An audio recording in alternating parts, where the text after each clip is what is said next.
अल्हम्दुलिल्लाह वस्सलातु वस्सलामु अला रसूलिल्लाह। प्यारे भाई, शवाल के 6 रोज़ों का अजर व सवाब 1 साल या उम्र भर रोज़ों के बराबर है। सही अल मुस्लिम की हदीस नंबर 2758 में रसूलुल्लाह सल्लल्लाहु अलैहि वसल्लम ने फरमाया, मन सामा रमज़ान सुम्मा अतबअहु सित्तन मिन शवाल फकअन्नमा सियाम अद-दहर और कमा क़ाल सल्लल्लाहु अलैहि वसल्लम। सैयदना अबू अय्यूब अंसारी हदीस के रावी हैं, जिसने रमज़ान के रोज़े रखे और उसके बाद 6 रोज़े जो है वो शवाल के महीने में रखे, वो इस तरह है कि जिस तरह पूरे साल रोज़ों से। और अगर पूरा साल हर साल रख रहे तो इसका मतलब ये कि पूरा जिंदगी रोज़ों से।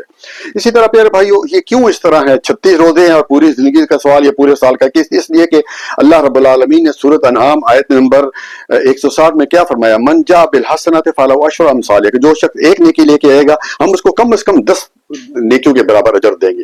तो आप हिसाब लगा लें कि आपने जो है वो 30 रोजे रखे, मल्टीप्लाई 10 के साथ करें तो 300 हो गए, बाकी 60, और 6 रोजे रखे तो उसके इस तरह पूरे रोजों का सवाब मिल जाता है। इसीलिए मेरे भाई इस तरह ये भी है कि जिनके रोजे फर्ज रोजे रह गए रमजान में, पहले वो रोजे मुकम्मल कर लें, बेहतर है। किसी बीमारी की वजह से या ख्वातीन के हैद व नफास की वजह से रोजे रह गए थे तो वो मुकम्मल कर लें और उसके बाद ये जो है 6 रोजे रखें। जज़ाकल्लाहु खैरन, बारकल्लाहु फीक।